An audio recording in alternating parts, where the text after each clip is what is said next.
Welcome to the Bulletin Board, coming to you from the Burban Boys Network. You know the vibes, where we key in on some sports business talk, the biggest stories of the week. You know myself, Lil Big Meech. Hey, let me get you right, Meech. Oh yeah. You know the That's vibes. my bad. Rock boys in the building. Yeah, I'm saying.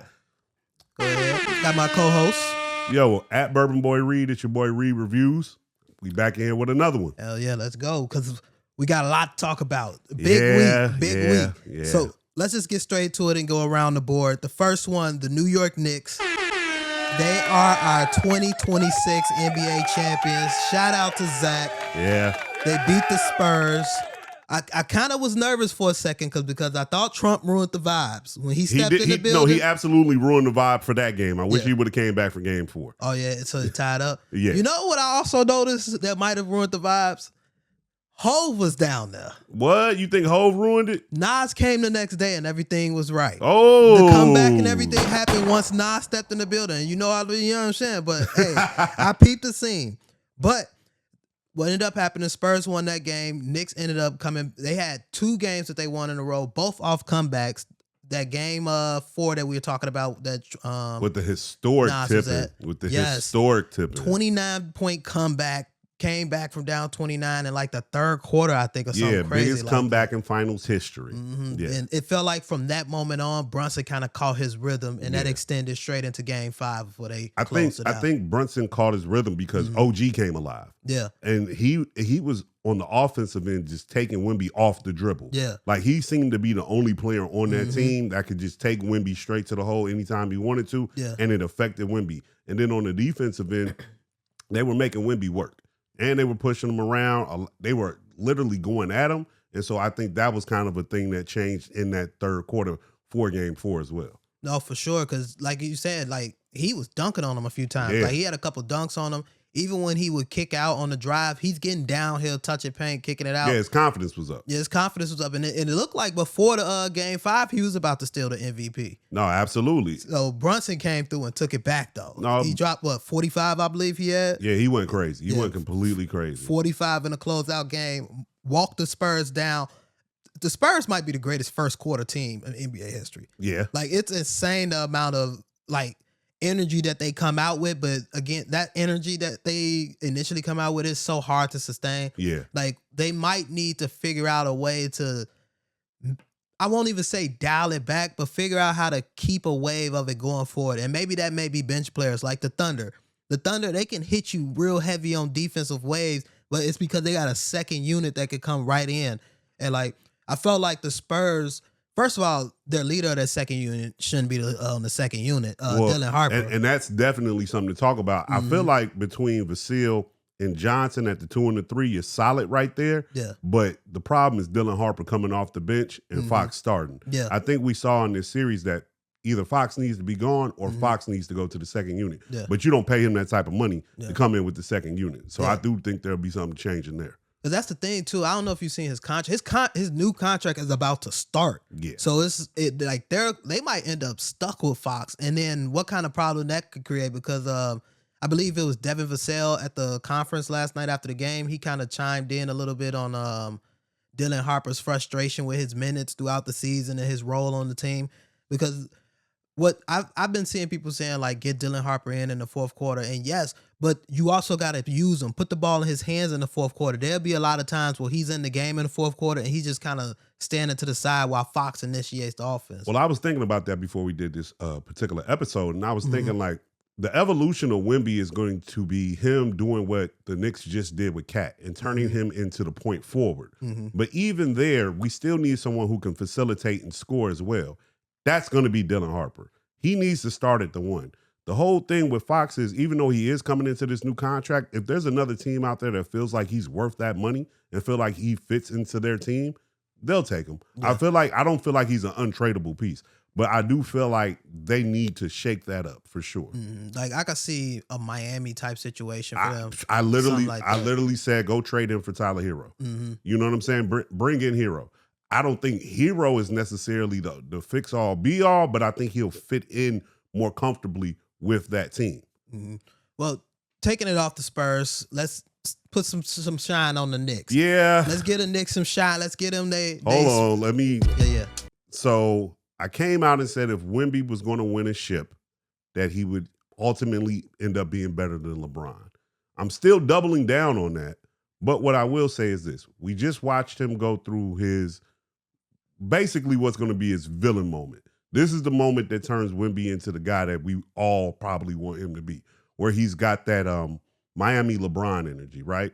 But maybe I did speak too soon on saying that he would be ultimately better than LeBron. Although I still believe it, I spoke too soon. I was in the moment. I really wanted him to go out here and get this W off the Knicks purely because of what? Hate. What can I say? People got on your ass on that one. A lot of people got on my ass throughout this whole series. They're still on my ass. Brother James called me yesterday and said, it's totally ridiculous that you feel like Wemby is better than LeBron James right now. I went and looked at the numbers, and the numbers show this. LeBron in his first 181 games, which is what the gauge was, and that was games actually played, not just season, but games actually played. LeBron was at like 25.6 points and like 6.5 assists, 6.5 rebounds. You know what I'm saying? Maybe like a steal and like 0.3 or 0.4 blocks. Wemby in the same amount of games was at 23.5 points. He was at 11 boards consistently. He was at like 3.9 assists. Steals and blocks were both over 1. I think the blocks was even like at 2 something. And so when I'm looking at that, I'm saying, well, we always say LeBron is the better all-around player that we've ever seen, right? I think Wemby's going to be the evolution of Bron in that aspect of being the best overall player we've ever seen, because not only is he going to get it done offensively, he's going to have the boards. I think these assists go up as the career goes on, and the defense is clearly there. I feel like he sticks better defense than LeBron James. Maybe not one-on-one, but within the team basketball concept, he does it. So that's my whole argument behind that. I'm doubling down on that. But we will see. Yeah. Well, we'll end up seeing what end up happening with him. But I don't want to glance past giving the Knicks some shine, because we kicked it off with the Spurs and then we dived into their future. But we got to talk about the now with the Knicks. Yeah. Like, Brunson can really stake claim on the best player in the league right now, and people just got to kind of give it up until the next jump ball. Hey, and shout out. We finally have a Finals MVP, an American. Yes. We have an American. Yes, bring it back to we America. have an American. It's Chicago's own. So kudos to Brunson for that. We need to get the regular season MVP in line, and I don't think he's going to be able to grab that one down. But with this current Knicks roster, you got to give a lot of kudos to the staff and team buying into the Villanova unit, bringing Bridges in. They took a lot of heat for trading those 5 first-round picks to Brooklyn to bring Bridges in. But they were smart. Brooklyn brought Bridges in to be the leader of their team going forward. They brought him in to be a piece of an entire unit, probably the fourth best on the team, because you had OG, like we mentioned earlier, who's absolutely stepped up, phenomenal for sure. When he came into the league, the Raptors was really high on him because of his body style and his physicality. Yeah. But they was really high on him about all of that, and he's now matured into that player. You could tell that those years with Kawhi might have really fine-tuned his game a little bit. Well, that year with Kawhi might have fine-tuned his game a little bit, because he was on that team. This is his second championship. A lot of those offensive moves he was giving Wemby is very reminiscent of Kawhi Leonard. Yeah, I think he was studying that tape. I think the same thing what you said with Mikal Bridges holds true for OG Anunoby. We thought you might have could potentially been the guy up there in Toronto. It didn't work. You came down here. You became a piece. You fit right into where you need to fit. Yep. And his versatility, ability to guard.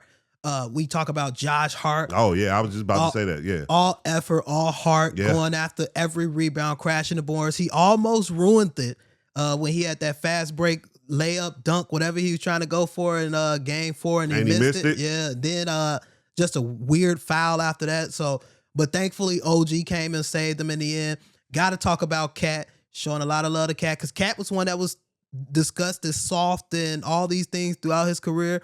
He showed a lot of toughness guarding Wembanyama. They were saying he was the reason Ant was getting held back in Minnesota. So now this is definitely redemption from that. Yeah. And Minnesota got to look crazy, because if they would have had a Karl-Anthony Towns to do what he was doing with Wemby, they might have been in a little bit better of a situation. But they didn't figure out how to play with him how the Knicks did. You know, but they did though. You think so? Remember, Karl-Anthony Towns last year in Minnesota they were in the conference finals and they had lost to Dallas. Correct. Now they did make it back to the conference finals after that, but Cat was a huge piece in that, and at that time, but now it looks even different because you have this Wembanyama who's able to roam the floor. So you need, because what works for the Knicks is that they can run that 5 out. Yeah, everybody can stand on the wing, and now Wembanyama has to guard somebody. Right, he can't just roam around in the paint like how he was when he was guarding Gobert, and that's something that the Timberwolves would have been able to execute with Naz Reid and Cat spreading it out, keeping Wembanyama out on the paint. But showing a lot of love to Cat. He was giving a lot of love to Anthony Edwards as well. Yeah. He didn't. They said that that's when you show up for the project and you ain't really do nothing because he had 2 points and 6 fouls. So he fouled out of that last game. But we know how instrumental he was in the full series. But I'm really happy for New York. That's my city. I'm gonna touch down in there next month. Touch all my people. Pause. And we're gonna live it up because I know Hov bringing somebody out. That championship is touching that stage. So.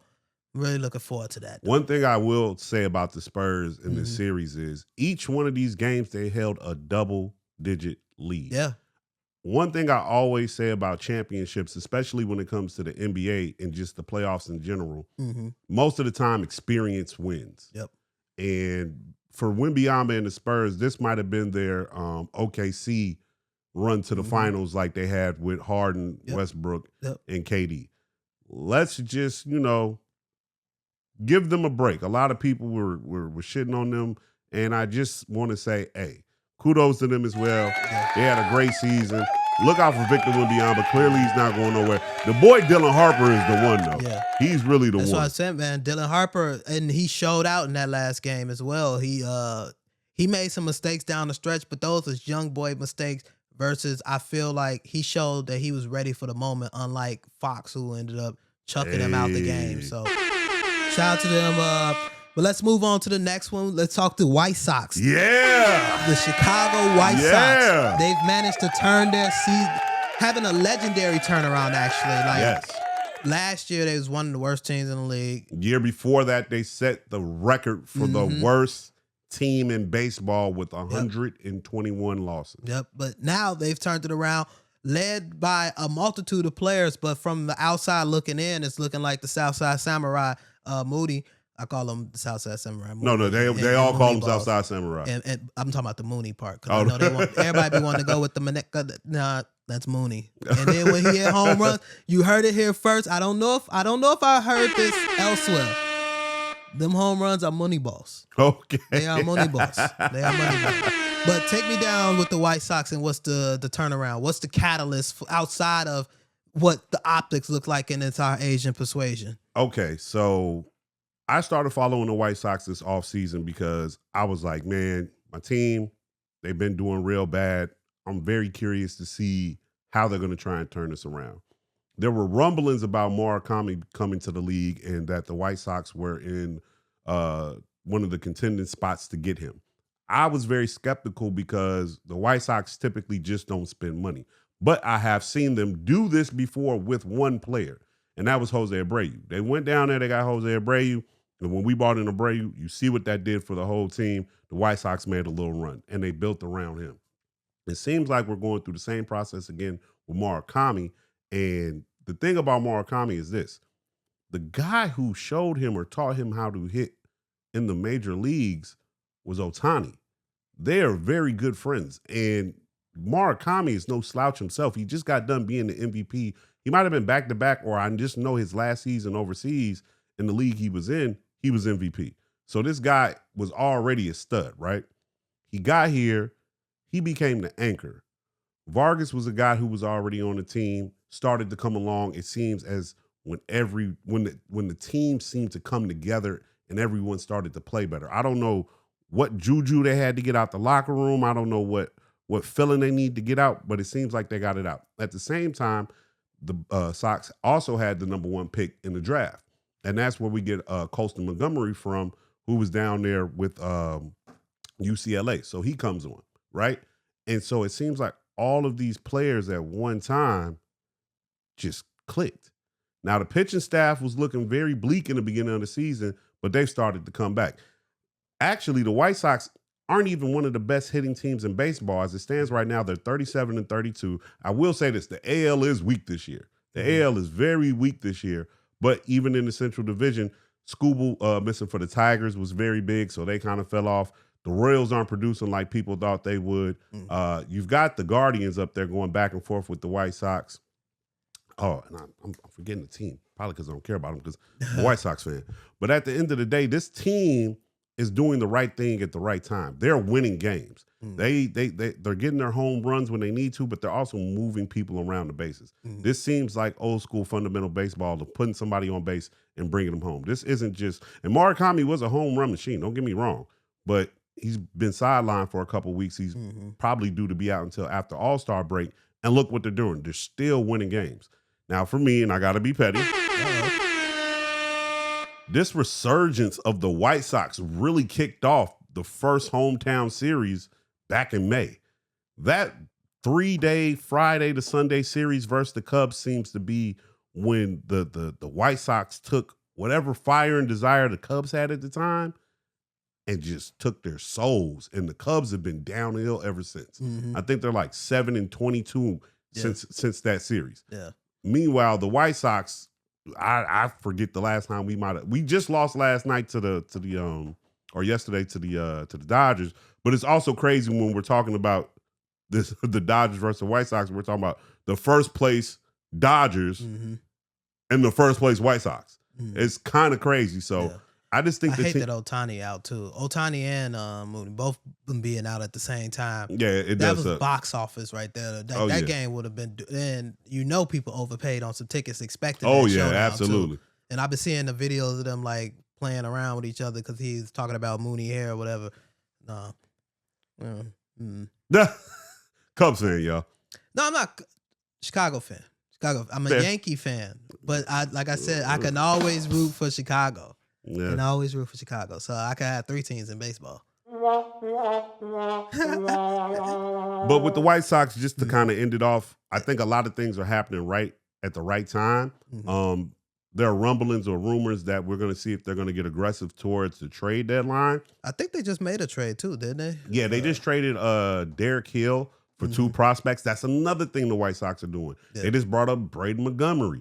He came in and he's smoking shit. You got Acuna, little brother on there who was still waiting to come along. There's another guy we brought up, another Asian player. He came in, he's hitting off a rip. Like, they're just doing a lot of the right things at the right time. And I feel like for a long time they had been grabbing prospects, and now we're finally starting to see those prospects actually give dividends to what they were supposed to be. Because a lot of them were highly ranked prospects. And we got rid of a couple players and let a lot of people walk throughout the years for these prospects. And so I am grateful and hopeful to see them continue to go forward. Now, baseball is a long season. Yeah. This shit could crash and burn the second half. But I do want to say, from where they were to what they are right now, we ain't really never seen nothing like this in baseball. For real. Yeah, I think they said right now they've matched how many wins they had a couple years ago. Oh, yeah. We've been surpassed that. Yeah. I think last year we only had like 37 wins or something like that. We had 37 wins by the end of May or sometime in the beginning of June. It's fucking ridiculous. Yeah. Shout out to the White Sox. Keep up the momentum. Keep riding momentum. Let's take it on to this White House event tonight. All right. Freedom 250. Donald Trump's big event in the backyard of the White House. So they saying that this was a $60 million temporary stadium that they put up there. He's thinking about kind of leaving it there so that they can run this on an annual thing, which I think if they hit the right dollar amount, we might end up seeing on the annual thing. What about if they like try to modify it to the point where you could have different type of sporting events in there? You've got the UFC. I would think that you could probably fit maybe a basketball court in there. Well, maybe not basketball as it's presently set up, but boxing for sure. Oh yeah, you could definitely get some boxing events going on in there. Which who knows, because that's the thing, they're trying to rely on Theodore Roosevelt's past of loving boxing and having boxing matches on the White House grounds or whatever to kind of make this okay. I wasn't aware of that. Please do the knowledge. Do the knowledge. Do the knowledge, nigga. But so back when Theodore Roosevelt was president at the time, he was really into boxing and mixed martial arts and wrestling. Okay. So he used to have events staged, not staged, but he used to stage events so that people can box it out or whatever. But he also used to get involved himself. So he would start sparring with whoever boxer came around or whatever. Nothing too serious. But I believe they were like military men that he was necessarily sparring with. Oh, okay. And one time, one of the incidents, and they said that they found out years after he was out of office, because just as I tell this story, imagine if this happened today. So Theodore Roosevelt, I guess he went blind in one eye because during one of the sparring sessions, he got decked like really nice, and it like dinged him up, and that's why he was like blind on his way out. Could you imagine hearing that about any president today, liking to be in those type of activities? Oh, it would turn into a whole thing. Yeah, it'll be a goddamn shit show. Like they will be. Well, you know what? In Trump's America. Oh. Because didn't like Elon pop up with like a black eye? And we never got to the bottom of him being a battered domestic violence victim either. Yeah, but what I'm seeing though is this is about to be a big event. I was looking over the fight card. I'm not too familiar with any of these fights. I know Sean O'Malley, but that's about it. I've seen a lot of people upset that there's like no big names, like no John Jones on there who's apparently able to fight. No Conor McGregor, who's supposed to be coming back actually soon. So they weren't able to get none of those big names on it. But it looks like every fight is a championship fight. It's like what is this? 7-fight card. Initially it was supposed to be 6, but they say Trump wanted another fight added himself. He's really involved. I've been seeing Dana White going out and talking about how his friendship with Trump is what led him here and everything. Did you see the press conference the other day with Dana White? Yes, I did. With the Hispanic guy talking. Yes. He talking English. Yeah, he talking to English, and Dana White like, yo, we need a translator. Yeah. And they like, he said that in English. He's like, Spanish to me. Dana White was out there wild. That whole event is this whole event is all of the America that we could find. We tried to toss it there. I was watching them do the Nightmare Circus. They jump in motorcycles over. You saw the motocross joints. I'm like, gee, this is the White House lawn. But now, with you giving me the history of we already had a president kind of doing something like this.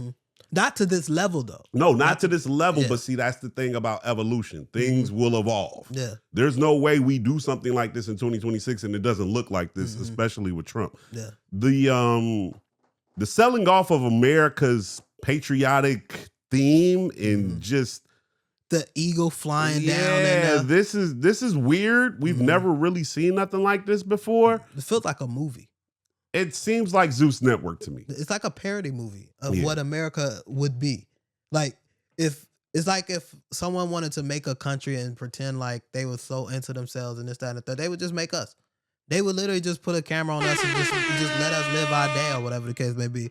Like, because to your point on the sports stuff, again, not to this level, but it seems like presidents in the past have made all of these different modifications to bring in some form of their favorite sport.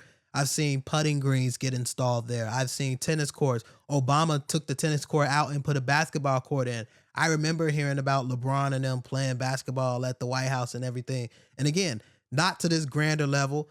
This is a 4,000 seater, so like it's a lot of people, but it's not like a ginormous amount of people. I think most of the people that'll be in attendance are actually like military men and women, so they're trying to put a look on it. And from what I've heard is the military is super into UFC, MMA, so like they're going to understand what's going on. They didn't want to put together a crowd that's like maybe too political. No, they wanted to put together a crowd that can seem unbiased on all accounts, regardless and of just race. Rowdy in general. And we're seeing this. And so when we talked about this, I went and looked up when this was going on because I thought this might be a part of the 250th anniversary of America. But I'm like, oh shit, it's tonight. Yeah. And so I had really no intentions of necessarily watching it. But now it's like just to see the spectacle of it. Yeah. I want to tune in. I do think because we don't know these fighters like that, they're more than likely going to go out there and give their all. There's going to be a little bit more oomph to these fights because of this situation. So we might be getting ready to see just, classic America Mandingo fighting on the White House lawn here. Do you have any overarching issue with this event taking place? Because again, very expensive event. That's the UFC on the White House grounds. It just feels like a level of disrespect to the platform, to the position. But I mean, is it like do you what's your feelings on this event in general? For me, I don't look at the American government as a government anymore. It's more so a business, and this Yeah. is a business move. Mhm. Clearly, this is going to, or there has to be some money made for both sides. Um, it's a flex of ego, you know what I'm saying? For Mhm. sure, on Trump's behalf or just anybody who has something to do with it. But one could look at it and say, well, they're trying to build up the anticipation for the 4th of July, and this is American culture. This is America shit. And I can't necessarily point my finger at it and say, well, no, no, no, no, no. Like, this is kind of what it's always been. Even on the backside, on the money side, like taking it a little deeper, peeling back the curtains, going back to the beginning of UFC. Dana White talks about this all the time. He talked about it, I believe it was the first time Trump ran for president. It was that big Trump's my friend speech or whatever the case. When he was talking about when UFC first started, they couldn't get venues, they couldn't get sponsorship. People wouldn't buy in because they looked at it as this just barbaric situation, this barbaric sport. But Trump at the time understood their vision and I guess injected a nice amount of capital into it to get it going. And then provided, because he was doing all the boxing events. Like he had the venue that all these events do, all the raps. Everybody used to go to the Trump, all his little venues. The same way golf go to the golf events. But they used to go there for the action. He would put the fights there and he would actually go sit front row at the fights. So now it's getting that notoriety. And the publicity. Then the publicity. So Dana White's on record talking about how UFC just wouldn't even have been able to survive without Trump's input. And then we also know Trump's heavily invested in the TKO, who owns UFC and WWE, who's putting this thing together. There's a back end money play because now UFC it's on this platform again. Yeah. Because I think UFC does good business right now, but it's in a bit of a drought in terms of relevance, like real impact on culture anymore because those big name fighters aren't there anymore. And that's what I was going to say. We're also in a situation where I kind of see the business side of this because the Saudis are over there building arenas and they're spending money. They just tried to jump in on golf and disrupt that. This kind of seems like a power struggle between foreign entities and American entities when it comes to these niche sports that are kind of blowing up and becoming a thing. And this might be the America's way or UFC's way of trying to bolster their product up to a certain stature. And that absolutely is what happened because I do think the Saudis are involved behind the scenes on this as well. Did you see that new stadium that about to put over there in Qatar? No, which one? It's basically like a replica of Madison Square Garden, but way bigger. See, but they I know it's people talking about they're pulling back money and everything because of the wars, but it's a serious amount because they've been pulling money out of these random events like the F1 event, like Tom Brady's 3-on-3, the soccer teams and everything, but they have not been pulling their money out of the fight game because the fight game has been managing to make a return. Did you see when I think that was them that set up in with the pyramids all around? Yep. I think UFC, and if boxing is smart, they will do this also. They're looking at those events and thinking, what so successful about that? Why did that work? Why was someone so interested? Now, I think, and this was planned. I don't know how long ago the pyramid one was planned, but Trump been talking about this for like a year or so. Right.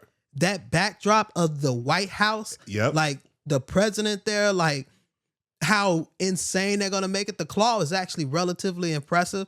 Now, we don't know if it's going to turn out right. You cued me in before about we started. The weather, yeah. Yeah, the weather's going to be messed up. They've got like a 45% chance of rain today. There's supposed to be 43 mile per hour wind gusts. But according to reports I've read, the structure will keep the ring and most of the people underneath it dry. The problem is if there's a lightning strike within an 8-mile radius of the event, they have to shut down for 30 minutes each lightning strike. I think we're going to see some weather manipulation today. I do think it'll still rain. I do still think it'll get a little windy. I think that will add to the fight though. Yep. Because you haven't seen UFC like this. This is outdoors, like you said, the setting. One of the things I used to enjoy when I used to play fighting games back in the day was the stage and the backdrop. Did you send me? Who sent me that? Are you aware that UFC events aren't on Sundays? No, I wasn't aware of that. No, I don't. Keep talking because I'm not aware. I'm not aware of that, but that would kind of make sense for this one because you're trying to make it stand out and stick out more than. It gets deeper, brother. It gets deeper. Okay. Hold on, because we about to. Oh, hold on. We got one of these moments. Yeah, here we go. Jake Shields, who I believe works closely to the MMA scene. This week's UFC will be the first fights fought on the Sunday instead of Saturday. It's against Jewish law to attend fights on Saturday, so the Jews who run the White House made them change it. That's what do the knowledge, nigga. That's what that was a big one. That was a good one. Yeah, so. Oh, man. Mm-hmm. I think the timing of all of this is also kind of funny because have you been seeing they've been taking Trump's name down off of, or just reversing some of the decisions? Oh, yeah, I've been seeing that. So they like took his name off of the Kennedy Space Center and then reversing him, removing all of the slavery stuff, slavery and indigenous people things and all of the national parks. And all of this stuff is happening. Remember, midterms of this year, y'all. Mm-hmm. So a lot of stuff we're seeing right now are grandiose events in order to sway constituents and voters. Yep. And so because we're in the social media era and because we're in the inflation era when it comes to money, things are going to become way more grandiose and lavish and just outrageous. But I do think UFC, speaking back to your point of backdrops, I do think UFC has something here. If you go do something out there at the remember they just did the Spear too, and they got the golf course on the Spear. There's just different places and different things. Like this is the evolution of sports. I remember when they did a couple NBA games outdoor. Yep. I was like, man, I wish y'all would bring that back. That was kind of dope. I don't know how many you're going to get off because the NBA does run during colder seasons, but kind of you could figure out something. Yeah. I think those type of events will become more prevalent in sports. And they have to. They have to, and it's kind of a money thing, right? When we're not having this at a traditional arena or a traditional venue, this is kind of a one-off event. We can kind of build something up and break it down. Yep. And so the money that gets paid out to whoever we might have to deal with kind of changes. And I think this is a play definitely with UFC in the White House, because what's Trump really going to charge a company that he owns, right? And so that's why this kind of looks funny just with him being in office anyway. But we're so desensitized to this type of shit because we're used to it by now. If y'all think this shit is going to be crazy, wait till we get to a couple weekends from now and it's the 4th of July. Yep. The 4th of July weekend is going to be a shit show. It's going to be a monster because, like I said, we turn at 250. Hey, 250. Shout out to America. Shout out to America. Shout out to America. But let's get to our main pin of the week. It is the World Cup. Hey. The business behind the World Cup. USA. Yes. USA. Did you watch this versus Paraguay? I did. Bust their ass, boy. We was up 3 goals before the end of the first half. Yeah, they won 4-1. That was a butt kicking. And from what I've been told, because if you was to watch that game, are you a soccer guy? Or I fuck with soccer. I fuck with soccer. So going into that, Paraguay, they are a phenomenal defensive team, and they survived the South American tournament, which is like Argentina and things like that. So phenomenal situation. But if you watch that game as a casual, you'd have thought either they were bums or Team USA was just that elite. Some dogs. And I'm here to tell you, Team USA might be one of them. Now, we're not going to win. Understand me. Listen to me clearly. We're not going to sniff winning. You don't think Trump going? No. Like, the only way things are going to win, I saw the play. Whoever robbed Team London or Team England, whoever robbed them of all of their stuff, took their jerseys, their shoes, that's the only way we going to win. I mean, y'all here in America with it. Got to revert to crime. But hey, listen, England, it was always tough for you on these lands. Hey. It's always been tough for you these lands. The Reds is coming. I don't think so. Hey. You know what I'm saying? But like we said, the World Cup games have kicked off, and the summer of football, I'm going to refer to it as football going forward, has started. Okay. Did you see the viewership for the kickoff game? I think it was Brazil versus Morocco. No, I did not. So they obtained 1.18 billion views. Sheesh. For comparisons, I think the Super Bowl did 120 or something like that, 120 million. Right. So this is like almost 10x of what the Super Bowl is doing because this is a global game. I was about to say, because we're stupid Americans, we think everything we got. Think everybody watches Super Bowl. Right, but no. Everybody fucks with soccer. There are soccer leagues overseas that are bigger than some major American sports leagues for sure. And I think that was actually Mexico versus who was that? Mexico versus one in South Africa? South Africa, yeah. Because all the Nigerians was Mexican. The Nigerians were Mexican because I believe South Africa had just beat Nigeria. Quick side story. I've really been enjoying on social media because again, the World Cup global game, that's what's so beautiful about this, and what's so beautiful about these games and the Olympics and stuff is like there's a real pride here. Like you're going against a bunch of countries who just live for this. But they ended up coming over to America, either that or it's our citizens of those nationalities. But I'm thinking it's the travelers. They all came here and they're like all in these different communities. I've been seeing like German traveler. He's traveling from like Florida all the way to Texas, and he's stopping in like every state and just admiring the beauty that is America. Because I think as Americans, going through the Bible Belt? He's down, but he got the like, complexion for the connection. He all right. And then also like it's kind of becoming known that he's doing this, so now people really taking care of him as he making through.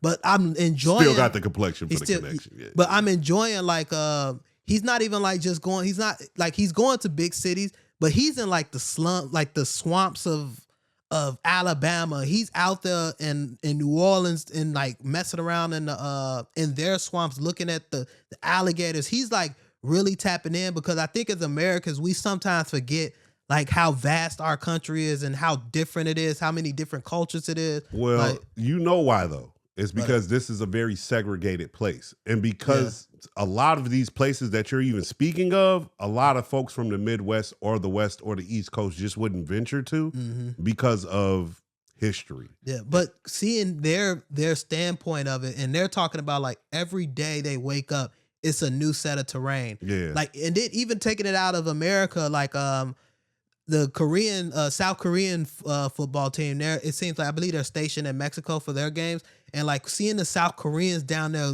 partying with the Mexicans, getting drunk, getting toned up, like this whole event has been like super cool to see. But like we talked about, this is the biggest game in sports, everything. But on the back end of it, there's a lot of treachery afoot. For what I'm seeing, FIFA might be the most corrupt organization. They've been talking about FIFA. And they definitely been talking about FIFA. They've been talking about FIFA for a long time. But now we're seeing it with a combination of American greed. Yeah. And it's really putting a real spotlight on the entire situation. For one, I'm shocked how much, not only, because America, I don't feel America is doing this. It's individual businesses and ownership. I'm shocked how much they're bowing down to FIFA on a lot of this. Like, I don't know if you know the economics behind this entire like situation, but like the team owners, the stadium owners and things of that nature, they're not making too much money off of all of this. Like FIFA is taking home the ticket prices. They're taking home how much people are making in terms of vendors, the food. They're changing up all the stadium names. So like, for instance, MetLife Stadium down in New Jersey, it's now New York, New Jersey Stadium. Arrowhead is Kansas City Stadium. They're making them go throughout the city and change the signages that will be pointing to those stadiums. But don't you think that's because this is a global event and so this is the easier way to communicate everything to people who aren't from here as opposed to people who are from here? They already know what it is. You would just think that you could keep your branding on it. No, you would just think that there would be a level of pushback. The way FIFA has made some of these cities bow down to them, because even going outside of that, like FIFA is taking over cities and making them pay for a lot of these different things like upgrades and security. Like there's a situation where FIFA could designate who is VIP and they get special treatment when they're going through all of these places, which means they got to get free transportation. You got to feed them. You got to do all these different things as the city. The city is paying a lot of this stuff. They're paying for a lot of this, blocking off these hotel chains. Like there's a lot of stuff going on. And now we're also finding out that a lot of these cities are going to be losing a lot of money through this because again, going back to the tickets, FIFA's taking all the money on the tickets. Right. But they never told any of these cities how much the tickets are going to cost. Ooh. So with that, they asked for every city to remove the sale tax from selling these tickets. Damn. So the way they had it mocked out, going off of previous World Cups, each of these cities would have made like a certain amount if they kept the taxes, and they had estimated like $5 million. But FIFA not telling them how much these tickets cost. You don't know how much you lost in tax revenue. Well, they know because the tickets is out. Right. And they also see that FIFA has made this like the most expensive games possible. I see a lot of people want to point to America and say, look at what we did to the tickets. But FIFA controlled the tickets in full. The owners are shocked as well because now they did the math. I think it was Kansas City. Kansas City is a city that bent over backwards for FIFA. They gave FIFA full control over anything they wanted. And FIFA kind of rewarded them, which was if Messi and Ronaldo's teams end up playing, that game will happen in Kansas City, which is a monumental game. That them two have never faced off in the World Cup. And that being in Kansas City is pretty wild. And it being in Kansas City. So like a city like Kansas City, that's a little bit beneficial for them. Oh, that's like, super beneficial. Maybe not financially right now, but maybe long terms and being the city that some people around the world I think in real remember. time it'll be beneficial. Yeah. People will be rushing Yeah. to Missouri and Kansas to go to that game from everywhere across the globe. Yep. But they did the numbers on it, and I think that the missed opportunity is at $60 million. Sheesh. So that's like somebody lost $55 million over this. And then not all cities even agreed to it. Not all cities agreed to that sales tax scene. So it really shows the desperation of some of these cities to get that event there. Like, I've seen people, have you seen the story of why Chicago don't have any games? No, by all means, tell me. So Rahm Emanuel, he was the mayor at the time. And FIFA came and sat down with him and explained all of these same demands. And Rahm might be the one American that really stood up to them and poked his chest out. And people was mad at him at the time, but now looking at how things have played out, they're giving him a little bit of credit. But he was talking to FIFA and he was just like, so financially, this don't even make sense.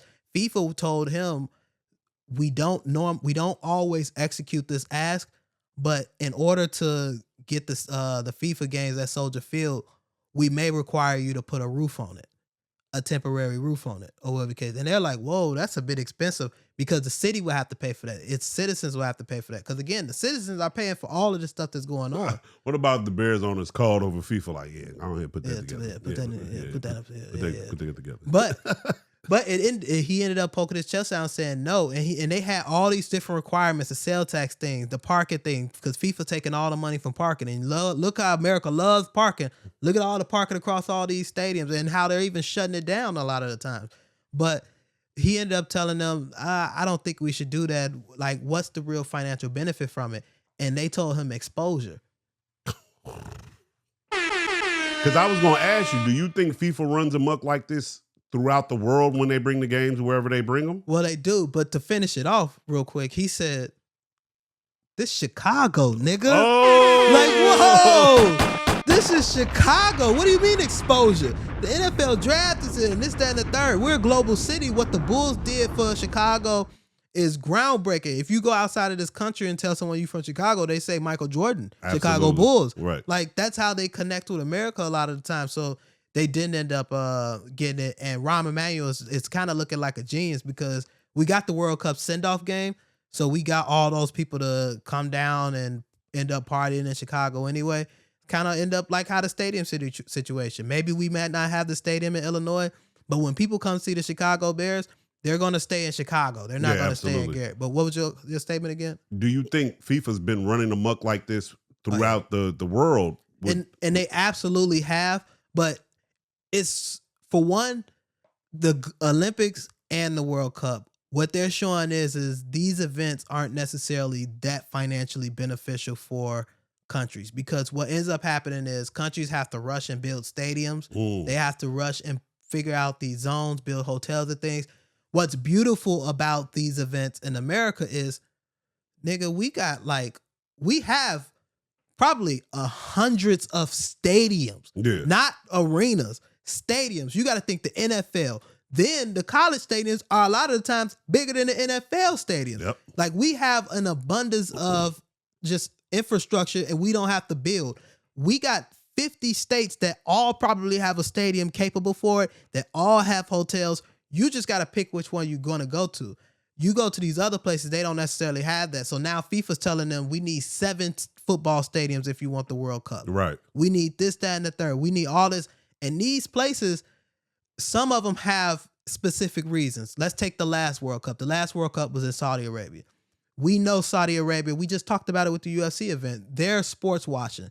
They're trying to make their country look good based off of sports to increase the tourism, because they also understand that is a big part of how America's revenue is generated. Yep. It's through sports. Not only just sports, but just people coming here and spending their money here, tourism, loving us that we're an iconic power. They want to be looked at it the same way as well, because they have the money. They now need people to come and not think of them as this evil empire. Right. Don't think of us as an evil empire. Think of us as, look at this. Look at all we got. We're the entertainment capital of the world. Right. Like, that's what they want you to think. Going before that, Russia. They just had this terrible image in general. They wanted to kind of wash it away with, look at us on this global games. Look at everything that we can provide. We could do this. We're okay. We're bonding with the rest of the world, yada, yada, yada. So each of these countries be having a reason for why they will want to do it, increase tourism, things of that nature. But it's so straining on some of these countries financially that they just can't necessarily do it again. Like, I think the Olympics is going to start having a problem, because the Olympics are now getting so expensive that it's hard for some of these countries to even bid on that. Well, we about to get those in what, 2 years? Mm-hmm. And it also goes back to the Flex of America. That's going to be in California. That's not an American event. Like, that is going to be in a state that has all the we got multiple stadiums from the whole top of the coast down to the whole coast of California has got everything they need. You have Staples Centers and where the Clippers play. You got like, the Intuit don't. Like, yep. You got Chase. Hey, you got Chase Center up there in San Francisco. Chase. You got the baseball state, because you got where the Dodgers play. You got where the Rams and SoFi is. Yep. Like, and you got the Angel Stadium, and you as well. got the Rose Bowl state. Like, there's what the we UCLA have. Stadium. What we have is infrastructure. Yeah. So we can slot these places in, but it just ends up being so expensive. But it's just it's a bit of a mess in terms of financially. Like even going back to the stadiums, they're pulling up the turf. The NFL players have been crying to get real grass on them. Every single NFL stadium that's participating in there got on their hands and knees with their shovels and planted grass in the ground. They're watering it. If you look at Jerry World, they got the little solar things in there to keep the grass alive and everything. Beautiful. Jerry Jones brought the curtains out. Mm. You see every year in football season, you see a Cowboy receiver look up into the sky and get blinded with the little windows that's in Jerry World. They about to bring the curtains in for this. So it's just incredibly crazy how America is bending over backwards to make sure that FIFA gets everything they wanted. I mean, FIFA, goddammit, did you see them kissing Trump's ass last year? No, I didn't. They gave him a peace prize because he didn't get his actual peace prize. They gave this motherfucker a peace prize. And then what he did was turn around and started a war, which made everything a little bit more harder. Because now people scared to come to America, but clearly they wasn't. No, clearly they ain't. Yeah, but you have any thoughts on this World Cup event? I know I just vomited all this stuff. No, you pretty much ran through it. Yeah. I'm just excited to watch the games, actually. Mm-hmm. I'm not necessarily into soccer to the point where I can tell you who's who, this, that, or the third, but I don't mind watching the game at all. Yeah. I actually started watching more soccer about 1.5 years ago, and it's just something I've been keeping up with. I don't keep up with whatever, but if there's a game on, I can watch it.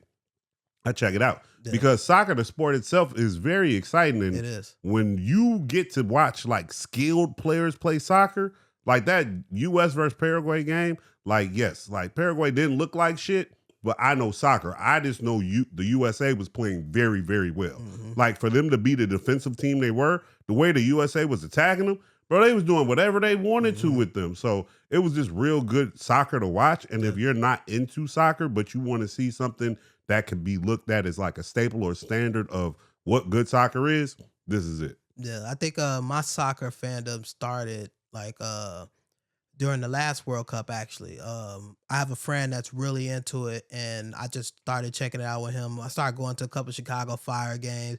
Got me a favorite I'm player. definitely trying to go to the new Fire Stadium. Oh man, that new stadium's gonna be crazy. Prime real estate, and that's prime.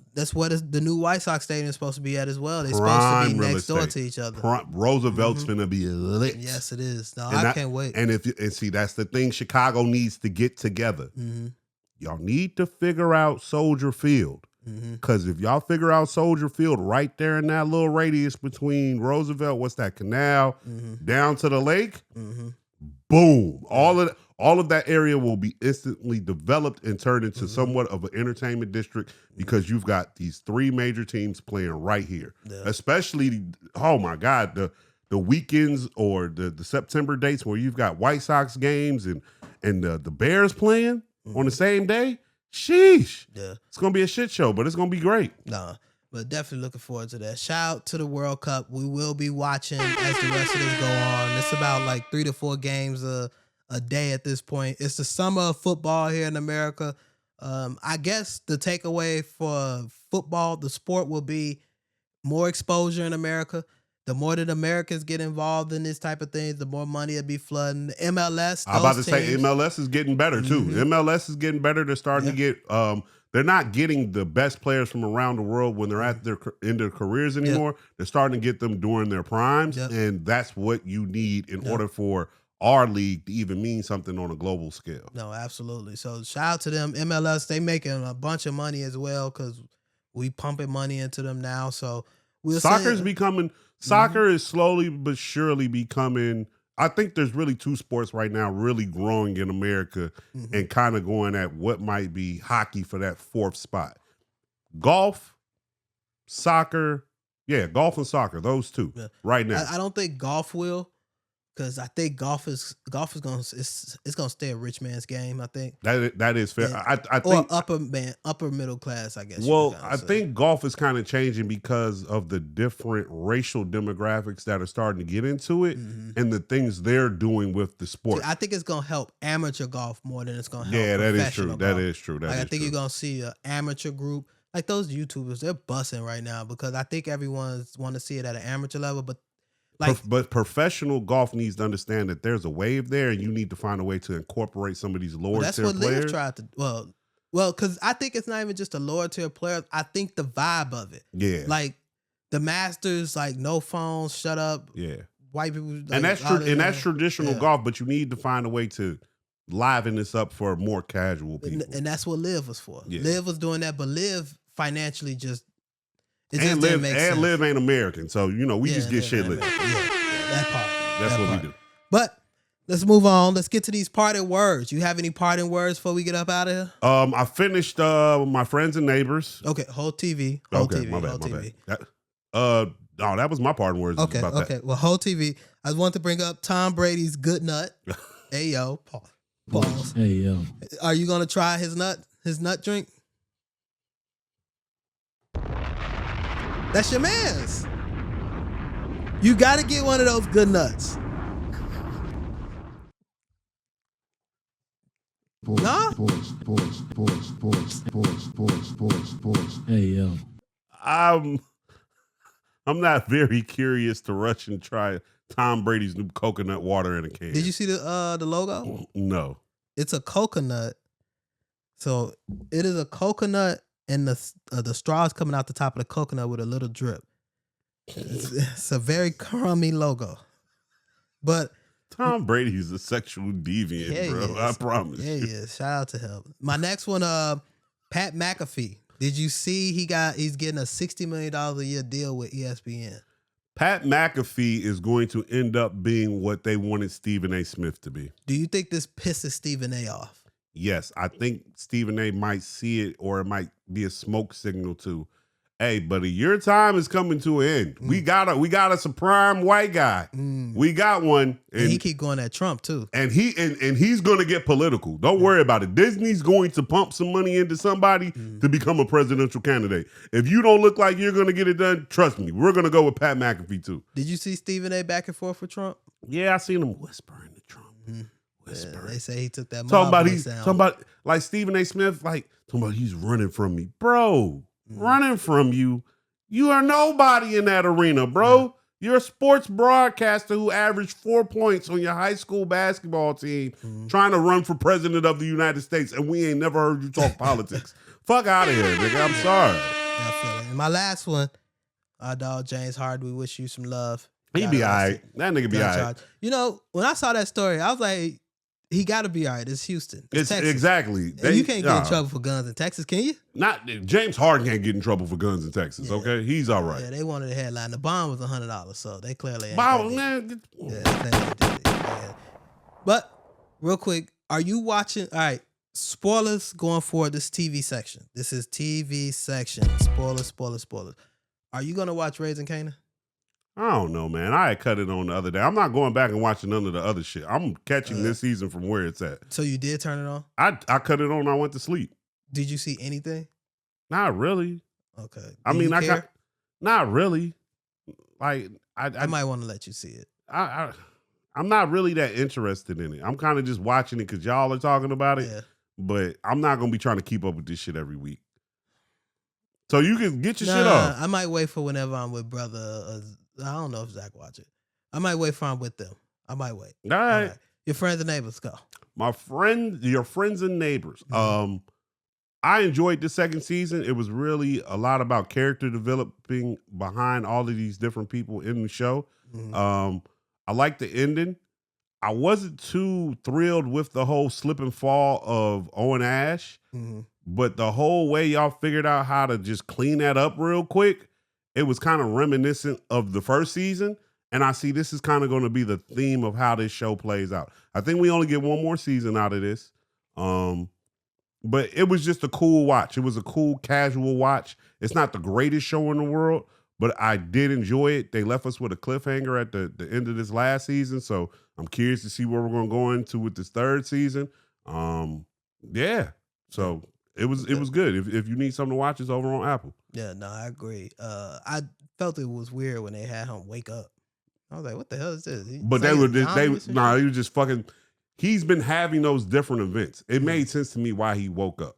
Okay. Because he's been having these random different events like that. Mm-hmm. Like, I didn't think we were going to get to the point of them putting him in the pool and putting the semen on it. Yes, I was watching him the whole time, and the way they was just kind of flailing with him, putting a camera on him. Yeah, like he's finna pop up at some point. Yeah. And so that just made it kind of hokey. But the show, with the ironic ending. But that's how the last season ended. Yeah. That's what I'm saying. Like this ironic ending, like this. Like okay, they gonna find the body.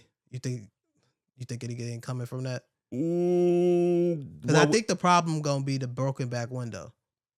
Yeah, I mean, finding them in general is going to be a problem. I think there might be some type of DNA, this, that, or the third. They're alluding to the fact that someone found them.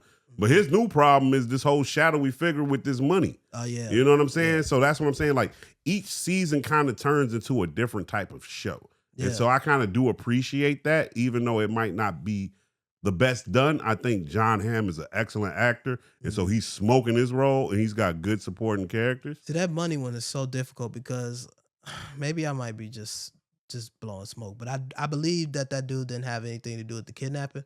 So that means that we don't know who the fuck it is. So that's two sides of what the fuck. Because now you got to deal with the money because the motherfuckers tell you. And we don't even know whose money you dealing with. And then on the back end of the side, I hope that other side was trying to get you to continue to deal in their money as opposed to someone like the police or some shit watching it. It's just something watching it. I get that. Yeah, like, it just leaves it so open because now he knows this money he has to do, but he don't know what the fuck this power is that put him in this van. Exactly. So because and you don't even know because clearly that wasn't really Owen Ash's money. Exactly. So whoever they was playing puppet master with him through you, and so like there's that whole big Phantom of the Opera type of situation. They probably whoever it was we gonna probably find out. Owen probably really wasn't on shit.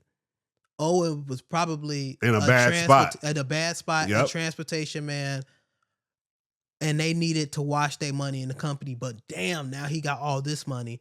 and he found somebody else to wash it. Well, he a was little bit already cleaner. probably dealing in some bullshit, ended up fucking over the wrong people, and this is how he had to make it work. And this is why he came here. They probably was already seeking you out and made him come to you. And that's how all this whole thing worked out anyway. You might have just gave him a gimme or an end by finding out that, you know, you're a burglar. So. Yeah. All right, well, let's wrap this one up. That is this week's episode of Bulletin Board. I appreciate you, brother, coming through. Shot clock on the boards. You know where to find me, Lil Big Meech, everywhere. You catch us on the Patreon, the Burban Boys Podcast, Burban Boys Network Patreon. Hey, please. Give your digs. At Burban Boy Reed, aka Reed Reviews. Make sure y'all go follow the Patreon, the Spotify, the YouTube. Anywhere you listen to podcasts, you'll be able to find any of these podcasts. All of these podcasts have their own individual feeds, but I promise you, if you come over to Patreon, which is free to sign up with, you come over to the Burban Boys Network, and everything is free. All of our audio podcasts can be found in their own individual places, or you can get a feed with all of the shows in one feed, so everything is one concentrated place for you to enjoy all the content. We have multiple videos out as well if you want to come watch. We've got plenty of content rolling out, so come check us out, y'all. Oh, yeah.